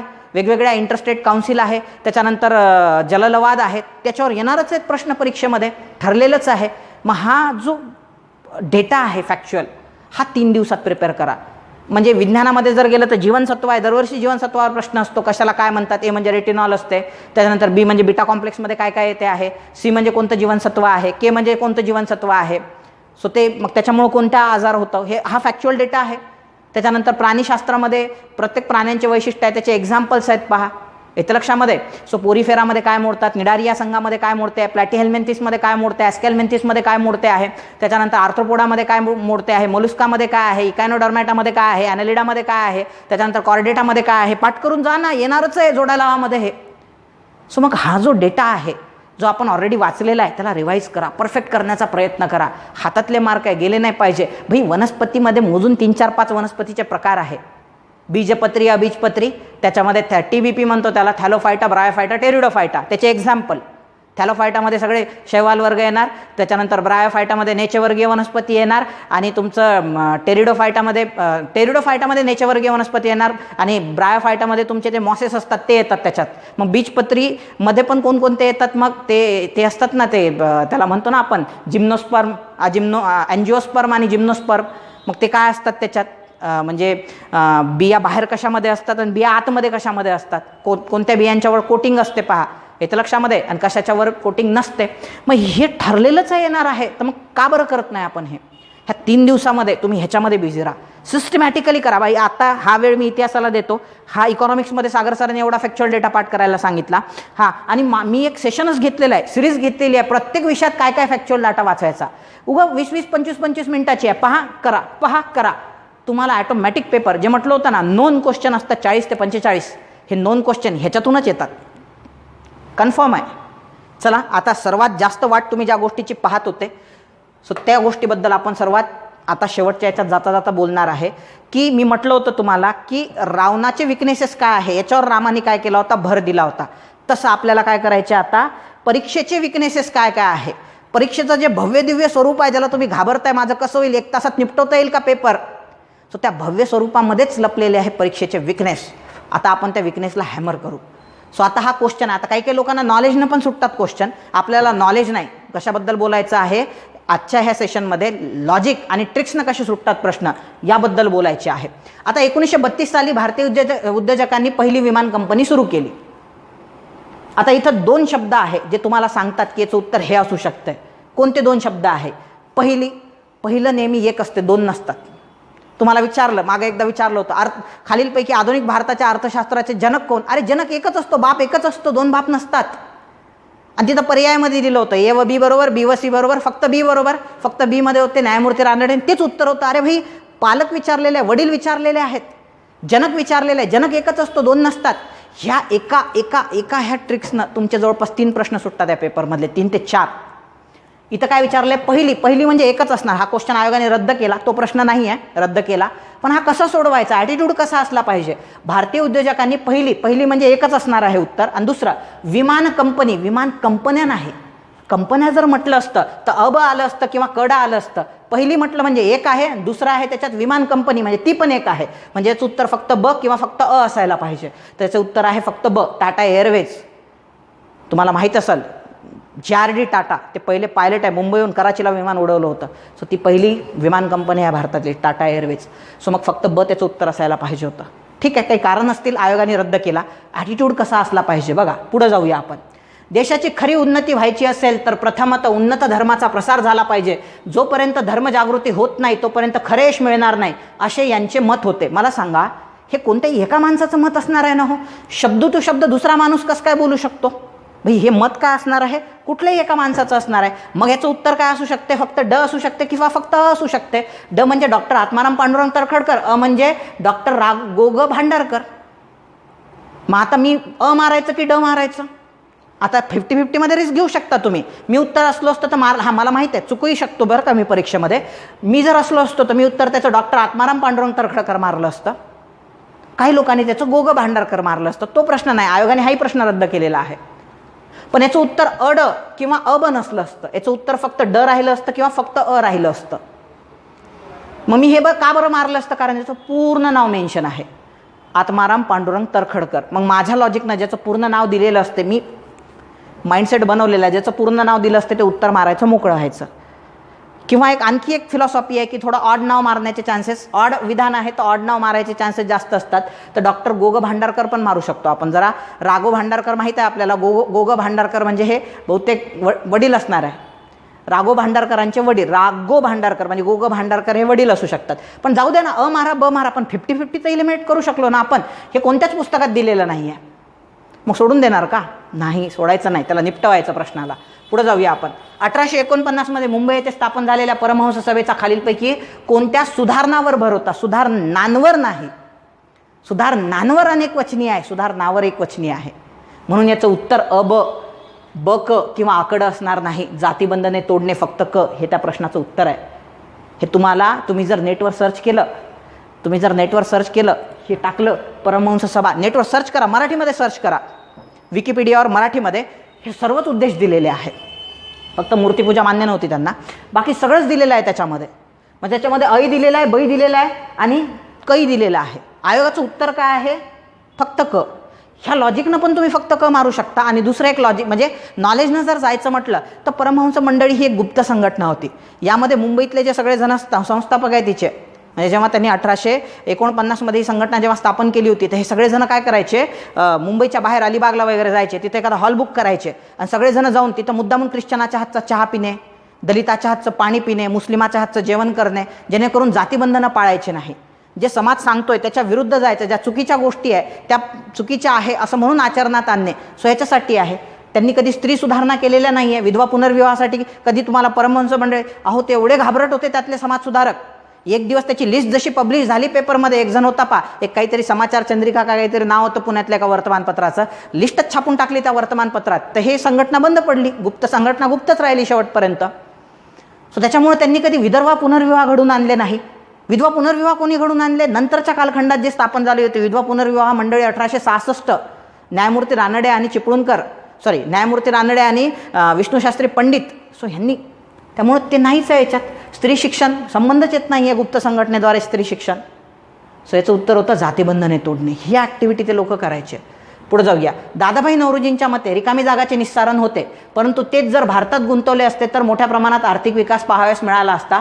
गाळलेल्या जागी योग्य पर्याय भरा. त्यामध्ये हस्तोद्योग उत्पादन आणि कापसाचे संपूर्ण उत्पादन हे तर उत्तर नसणारच. का बरं नसणार? कारण त्याचे निस्सारण होऊ शकत नाही. हस्तोद्योग उत्पादनाचे आणि कापसाच्या संपूर्ण उत्पादनाचे. आणि एक ॲटिट्यूड तुमच्यामध्ये असला पाहिजे. कधी कधी काय असतात, 4 असतात पहा, की खालीलपैकी भारताच्या अर्थव्यवस्थेत सर्वाधिक वाटा कशाचा आहे?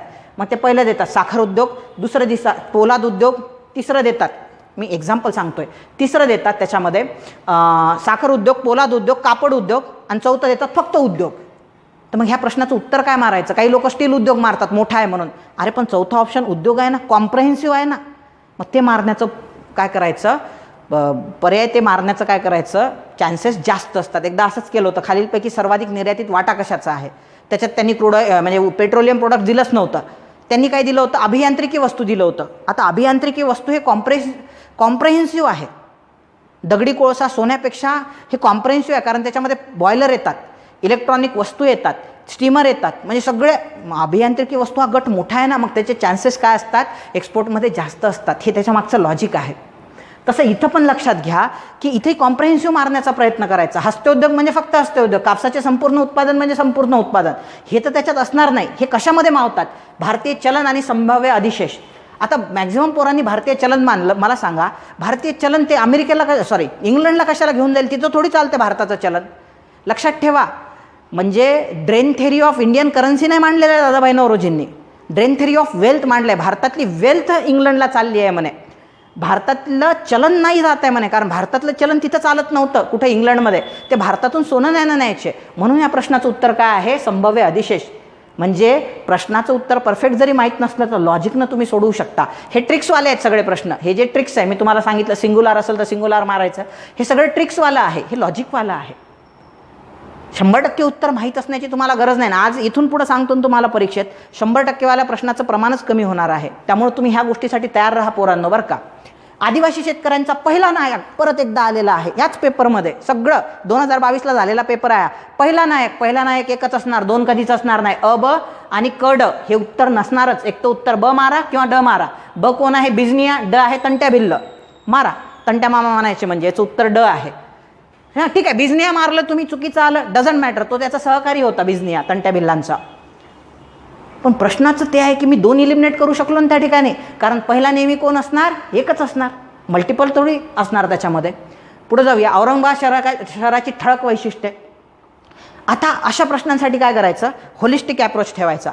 म्हणजे फॉर एक्झाम्पल तुम्हाला जर एखादा प्रश्न विचारला की भारताच्या प्रगतीसाठी काय काय कराल, उत्पादन क्षेत्राला हे केलं पाहिजे, प्रोत्साहन दिलं पाहिजे, शेती क्षेत्राला प्रोत्साहन दिलं पाहिजे, सेवा क्षेत्राला प्रोत्साहन दिलं पाहिजे, महिलांना प्रोत्साहन दिलं पाहिजे, उद्योजकांना प्रोत्साहन दिलं पाहिजे, शेतकऱ्यांना दिलं पाहिजे. होलिस्टिक आहे ना, दिलंच पाहिजे ना, त्याच्यात काही लॉजिक नाही आहे ना. होलिस्टिक म्हणजे समग्र ॲप्रोच. म्हणजे अशा वेळेस काय करायचं, याला समग्र ॲप्रोच म्हणजे होलिस्टिक ॲप्रोच ठेवायचा. ते पण सांगतो तुम्हाला एक्झाम्पल देऊन, काळजी करू नका त्याची. आता औरंगाबाद शहराची ठळक वैशिष्ट्ये विचारलेली आहे. वैशिष्ट्य म्हणजे ती काय असणार, एकपेक्षा जास्तच असणार आहे, येतं लक्षामध्ये. सो त्याच्यामुळं तर ते फक्त अ तर त्याचं असणं पॉसिबल नाही आहे, त्याच्यापेक्षा जास्तच असेल, म्हणजे हा ऑप्शन कटला अ नावाचा. सुनियोजित हरित पट्टेयुक्त स्मार्ट शहर, बरोबर आहे. औद्योगिक शहराचं हे ठळक वैशिष्ट्य जे आहे त्याच्यात सुनियोजित व हरित पट्टेयुक्त स्मार्ट शहर हे असणारच आहे. याला म्हणतात होलिस्टिक ॲप्रोच. चांगलं स्टेटमेंट आहे ना, जे सपोर्ट करत आहे. जरुरी नाही आहे की औरंगाबाद औद्योगिक शहराचा तुम्हाला अभ्यास असलाच पाहिजे. सो हे सपोर्ट करते. त्यांनी काय म्हटलेलं आहे, URIC. मग आता URICचा लॉंग फॉर्म काय, तर AURचा औरंगाबाद होऊ शकतो आणि ICचा काय होऊ शकतो, इंडस्ट्रीयल सिटी होऊ शकतो. मग हेच आहे ना, Aurangabad industrial city. Aurangabad industrial city म्हणजे हे बरोबर आहे. याचं संक्षिप्त रूप आहे, हे इथंच दिलेलं आहे इंग्रजीमध्ये. आता C दिलेलं आहे, प्रकल्पातील एकूण गुंतवणूक 100 कोटी. आता हे बघा, हे जे स्टेटमेंट आहे होलिस्टिक आहे, हे स्टेटमेंट फॅक्च्युअल आहे. अशा वेळेस थोडंसं थांबून जायचं क बद्दल. दिल्ली मुंबई औद्योगिक पट्ट्याचा ब्रॅकेटमध्ये आलं म्हणजे काय असते, प्रश्नाचे उत्तर बरोबर असण्याचे चान्सेस जास्त असतात, कारण मोर एक्सप्लेनेशन त्याच्यात दिलेलं आहे. ब्रॅकेटमध्ये टाकून दिलेलं आहे म्हणजे बरोबर असण्याचे. चुकीच्या प्रश्नाला ब्रॅकेटमध्ये टाकून देत नाही. समजा त्यांना स्टेटमेंट द्यायचं आहे, सागर सर विद्यार्थ्यांना खूप चांगलं गायडन्स करतात, पण सागर सर तर महाराष्ट्रात खूप आहे, पोरांची गफलत होऊ शकते. मग ते काय करणार, ब्रॅकेटमध्ये देणार विदर्भ IAS अकॅडमीचे संचालक, ब्रॅकेट क्लोज करणार, किंवा विदर्भ IAS अकॅडमीतले शिक्षक, ब्रॅकेट क्लोज करणार. मग ब्रॅकेट दिला म्हणजे प्रश्नाचे बरोबर असण्याचे उत्तर चान्सेस काय आहे, जास्त आहे. तसा हा भाग आहे म्हणजे हो बरोबर आहे.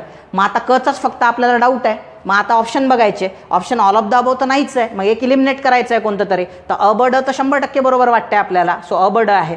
क बद्दल डाऊट आहे आपल्या मनामध्ये, क इलिमिनेट करून टाका. ड तर असलंच पाहिजे 100% त्याच्यामध्ये, म्हणून त्याचं उत्तर काय असणार, अ ब ड. नॉर्मली फॅक्च्युअल डेटा जो असतो 100 कोटी, तर ते 1,500 कोटीला 100 कोटी करून देतात, किंवा 1000 कोटी आहे तिथं 2000 कोटीऐवजी 100 कोटी देऊन तुम्हाला ते फॅक्च्युअल डेटामध्ये नॉर्मली फसवत असतात. हा राज्यसेवेतला जुना पॅटर्न आहे, मग तुम्ही इथं वापरू शकता. पुढे जाऊया आपण. आता यांनी विचारले भारतातील शेतीत, हे सगळं एकाच वर्षात विचारलेले प्रश्न आहे बरं का कंबाईनमध्ये. भारतीय शेतीतील उत्पादकता प्रामुख्याने 2 बाबीवर अवलंबून आहे. आता भारतीय शेतीतील उत्पादकता 4ही बाबीवर अवलंबून आहे. 2च विचारलं आहे तुम्हाला. तांत्रिक घटक, मनुष्यबळ, संस्थात्मक घटक, सिंचन सुविधा. अरे भाई, सगळ्याच घटकांना तांत्रिक घटकही महत्त्वाचे आहे, संस्थात्मक घटक बँकेसारखे, मनुष्यबळही महत्त्वाचं आहे, सिंचन सुविधाही महत्त्वाचं आहे, 4ही महत्त्वाचे आहे ना. पण तुम्हाला विचारलं काय, तुम्हाला विचारलेलं आहे फॅक्टर्स. तुम्हाला काय विचारलेलं आहे, फॅक्टर्स विचारलेलं आहे, लक्षात घ्या. हे बघा इथं काय विचारलेलं आहे, फॅक्टर्स. आणि फॅक्टर्स तर इथं 2च दिलेले आहेत, हे थोडी फॅक्टर्स आहेत. फॅक्टर्स त्यांनी टेक्नॉलॉजिकल फॅक्टर्स आणि इन्स्टिट्यूशनल फॅक्टर. मग हेच उत्तर मारायला ए आणि सी, कारण इथं 2-2च दिलेलं आहे सगळीकडं. अ आणि क हे त्याचं उत्तर असणार, 1 नंबरचं उत्तर असणार ए आणि सी. असणार की नाही, बरं जाऊ द्या सर, ते नाही सुचलं, इंग्रजीत वाचलंच नाही आम्ही. तुम्ही म्हणाल तुम्हाला कसं काय सुचते सर इंग्रजीत वाचायला, कारण मला माहीत आहे ह्या प्रश्नाचं उत्तर जर मला नॉलेज नाही येत नसेल तर मी त्याला तोडतोच. म्हणजे ह्या इथं बाबी दिलेला आहे, मग इथं पाहायचं बाबीसाठी काय दिलं आहे. फॅक्टर्स दिलेला आहे ना, फॅक्टर्स तर दोनच आहे इथं, घटक घटक, उत्तर तेच असते, 2 घटक. बरं ठीक आहे, नाही जमलं तुम्हाला तर लक्षात ठेवा, मनुष्यबळ आणि सिंचन सुविधा यापेक्षा कॉम्प्रेहेन्सिव्ह घटक कोणते आहे. कॉम्प्रेहेन्सिव्ह आठवते का थोड्या वेळापूर्वी, समग्र, ज्याच्यामध्ये सगळे इन्क्लूड होत असते, का समग्र नाही, ज्यामध्ये सगळे इन्क्लूड होते. तर तांत्रिक घटकात प्रमाण जास्त आहे. तांत्रिक घटकामध्ये खूप घटक येतात. तांत्रिक टेक्निकल फॅक्टर तर लय असतात ना शेतीमध्ये, ते ह्या सिंचनापेक्षा मनुष्यबळापेक्षा कधीही जास्त आहे. आणि संस्थात्मक घटक, सहकारी संस्था आहे, वित्तीय संस्था आहे, म्हणून हे उत्तर असण्याचे चान्सेस जास्त असतात. दुसरा अँगल बरं का स्टोरीला, ॲटिट्यूड जनरेट करावं. प्रत्येक प्रश्न तुटतो माहिती आहे का, तोडणारा पाहिजे. क्वालिटी डेव्हलप करा तोडण्याची. जायचं तर ते पुष्पराजच असला पाहिजे माणूस, यार तोडूनच येणार पेपर आपण. हे असं तसं वापस येणारच नाही आपण, रडत पडत येणाऱ्यांपैकी आपण नाही, आपण वॉरियर आहोत. नॉलेज नाही तर लॉजिक ना, लॉजिक नाही तर ट्रिक्स ना, तोडायचं तयारीनं जायचंच पेपरला. असं रडत पडत जायचं, माझं कसं होईल, मग निघाल का नाही गटो, पण PSIला मला बनायचं आहे, मग माझं निघालंच नाही 2 वर्ष नापाय. बिलकुल नाही, एकदम रफ अँड टफ जायचं, एकदम कॉन्फिडन्सने. ते पाहिलं ना, पेपरच्या आधी करंटचे पुस्तकं घेऊन चाळत बसलेले असतात पुस्तकं. तुम्ही जा, तुम्हाला सेंटरवरती चाळणारे पोरं दिसतील पुस्तकं. अरे पेपर आहे थोड्या वेळामध्ये, आणि हो पोरगा आता चाळत बसलेला असतो, त्याला सांगतो हे वाच ते वाच, त्याचा मित्र सांगत असतो त्याला. अरे बिलकुल नाही, राजासारखा थाटात जायचं पेपरला आणि थाटातच तोडून यायचा पेपर. पहा पुढे जाऊया. भारतीय लोकसंख्येची गुणात्मक वैशिष्ट्य, मगाशी म्हटलं होतं ना, होलिस्टिक अप्रोच ठेवायचा, समग्र. आता गुणात्मक वैशिष्ट्य व शहरीकरणासंदर्भात कोणते विधान बरोबर नाही असं विचारलेलं आहे त्यांनी. आता गुणात्मक वैशिष्ट्य म्हणजे चांगले वैशिष्ट्य. आता गुणात्मक बघा, दरडोई उत्पन्नातील वाढ व शहरीकरण यांचा सकारात्मक संबंध आहे. हो भाई, दरडोई उत्पन्न, शहरीकरण वाढलं, दरडोई उत्पन्न पण वाढतं लोकांचं. शहरामध्ये उत्पन्न जास्त असते. भाई भाजीपाला तुम्ही वांगे गावात घ्यायला जा, तुम्हाला ते 20 रुपये किलो भेटतात. शहराच्या ठिकाणी 30-40 रुपये किलो घ्यावं लागतात. 1.5 दुप्पट रेट असतात पहा. सो त्याच्यामुळं दरडोई उत्पन्नातील वाढ, म्हणून शहरात आणून लोक भाजीपाला विकतात. पुढं, शहरीकरण आणि रोजगार वाढ यांच्या सहसंबंध नाही, हे निगेटिव्ह स्टेटमेंट आहे. सकारात्मक आहे का, ते गुणात्मक वैशिष्ट्य आहे का, इथं नाही म्हटलेलं आहे ना, म्हणजे हे एक उत्तर असू शकते तुमचं 2 नंबरचं. शहरीकरणासोबत लोकांच्या राहणीमानाच्या दर्जात वाढ होते, गुणात्मक वैशिष्ट्य आहे. रेषेखाली लोकसंख्या यांच्यात नकारात्मक संबंध असतो, हे पण चुकीचं आहे, गुणात्मक वैशिष्ट्य नाही आहे, नकारात्मक संबंध म्हटलेला आहे त्यांनी. मग मारायचं तर उत्तर काय मारायचं, 2 किंवा 4 मारू शकता तुम्ही उत्तर. आयोगाने हा प्रश्न रद्द केला, पण सोडवण्याचा ॲटिट्यूड कसा असला पाहिजे तुमचा, ते मला तुम्हाला समजावून सांगायचं. तुम्ही 2 मारू शकता किंवा 4 मारू शकता. पुढे जाऊ. वित्तीय जबाबदारी व अंदाजपत्रक व्यवस्थापन कायदा 2003 जरी माहीत नसेल तुम्हाला, तरी तुम्ही फक्त होलिस्टिक अप्रोचने सोडवू शकता. किंवा ही काहीतरी बनलेला आहे कायदा, चांगल्या कामासाठीच कायदे बनतात ना, थोडी ना सरकार वाईट कामासाठी कायदा बनवणार आहे. मग जर त्यांनी म्हटलं की कालबद्ध कार्यक्रमाअंतर्गत सरकारी कर्जावर मर्यादा निश्चित करणे, चांगली गोष्ट आहे. सरकार काय करते, अव्वाच्या सव्वा कर्ज घेते आहे. मग 91 सारखे क्रायसिस येतात, मग कर्जावर मर्यादा असली पाहिजे की नाही. मग आपण म्हणणार हो, हे बरोबर आहे. पुढे जाऊया. महसुली तूट शून्य गाठणे व वित्तीय तूट कमी करणे. हो, तूट कमी करायचीच आहे आपल्याला. दीर्घकालीन समष्ट आर्थिक स्थिरता सुनिश्चित करण्यासाठी शासनाला जबाबदार बनवणे. कोणत्याही गोष्टीला तुम्ही जबाबदार बनवत असाल तर चांगली गोष्ट आहे. शासनाच्या आर्थिक कामकाजात पारदर्शकता आणते, ते तर करायचंच आहे आपल्याला. Holistic approach, all of the above, 4ही विधानं काय आहे, बरोबर आहे. वाद असण्याचा प्रश्नच येत नाही. कोणताही कायदा आणला तर चांगल्या गोष्टीसाठीच असतो ना. अर्थशास्त्राचा प्रश्न आहे, अर्थशास्त्रामध्ये तर ह्या गोष्टी इन्क्लूडच आहेत. माहीत जरी नसला FRBM ॲक्ट 2003चा, तरी तुम्ही सोडवू शकता प्रश्न, समग्र ॲटिट्यूड ठेवून. पुढे जाऊया आपण. खालीलपैकी कोणत्या प्राणी समूहांनी प्रथमत, शब्द सापडले आहेत, प्रथम नेहमी एकच असतो, म्हणून हे 2 उत्तर असणार नाही. कटले ऑप्शन, एक तर फक्त ब मारा किंवा फक्त अ मारा. ब काय आहे, उभयचर प्राणी. अ आहे सरपटणारे प्राणी. सरपटणारे प्राणी आधी की उभयचर, तर उभयचर आधी. उभयचर म्हणजे पाण्यात जमिनीवर राहणारे. इन जनरल टेक्निकल डेफिनेशन करायची तर जे जमिनीवर राहतात, फलन करण्यासाठी पाण्यात जातात, त्यांना उभयचर म्हणतात. फॉर एक्झाम्पल बेडूक राहतो जमिनीवरती, फलन करण्यासाठी पाण्यात जातो, म्हणून उभयचर. याचं लक्षात. पाण्यात जमिनीवर राहणारे तर लय सारे प्राणी आहे. बदक आहे, बदक थोडी उभयचर आहे. बदक तर असा आहे, उडतो पण, जमिनीवर पण राहतो आणि पाण्यात पण राहतो. मग तो येतो पक्षी गटामध्ये. त्याला आपण प्राणी किंवा उभयचर गटामध्ये टाकत नाही आहे, सस्तन प्राण्यामध्ये टाकत नाही आहे. का बरं, कारण तो फलन करण्यासाठी जमिनीवर राहतो, पाण्यात थोडी जातो. सो उभयचर प्राणी म्हणजे असे की जे फलन करण्यासाठी पाण्यात जातात. मग लक्षात ठेवा, सृष्टीची निर्मिती वनस्पती आणि प्राण्यांची पाण्यामध्ये झालेली आहे. पाण्यातून जमिनीवर येणारा पहिला जीव कोणता आहे, त्या ठिकाणी उभयचर. जे राहण्यासाठी जमिनीवर यायचे, फलन करण्यासाठी पाण्यात जायचे, त्याच्यानंतर तयार झाले ते सरपटणारे प्राणी, त्यानंतर सस्तन प्राणी आणि पक्षी उडणारे. आलं लक्षामध्ये, कळालं तुम्हाला. मग ह्याच्यातून बरं ठीक आहे, माहीत नव्हतं उत्तर, तर तुम्ही फक्त अ किंवा फक्त ब मारू शकता. अरे भाई 50-50वर आलं ना तुमचा प्रश्न. सो असे भरपूर प्रश्न असतात पेपरमध्ये. मी तर 8-10 तुमच्यासोबत डिस्कस केले. मला फक्त काय सांगायचं आहे, बाई पेपरला जाताना झुकेगा नाही आणि तोडायचंच आहे, हाच ॲटिट्यूड ठेवून जा पोरांनो आणि पोरींनो. सो आजचं लेक्चर तुम्हाला कसं वाटलं हे नक्की एकदम पोट तिडकीनं तुम्हाला सांगितले. बस एवढंच वाटतं की जे विद्यार्थी होतकरू आहे सो ते किंवा गरीब आहे सो फक्त ह्या काही कारणांमुळं त्यांचं पेपर पास होणं राहून नाही गेलं पाहिजे. एकदम कॉन्फिडेंटली पेपरला तुम्ही गेले पाहिजे. बस एवढंच माझी त्या ठिकाणी अपेक्षा आहे. तुम्हाला आजचं लेक्चर कसं वाटलं हे तुम्ही नक्की आम्हाला कमेंट बॉक्समध्ये लिहून कळवा. सो भेटूया आपण पुढच्या लेक्चरमध्ये. तोपर्यंत धन्यवाद. जय हिंद. Best of luck.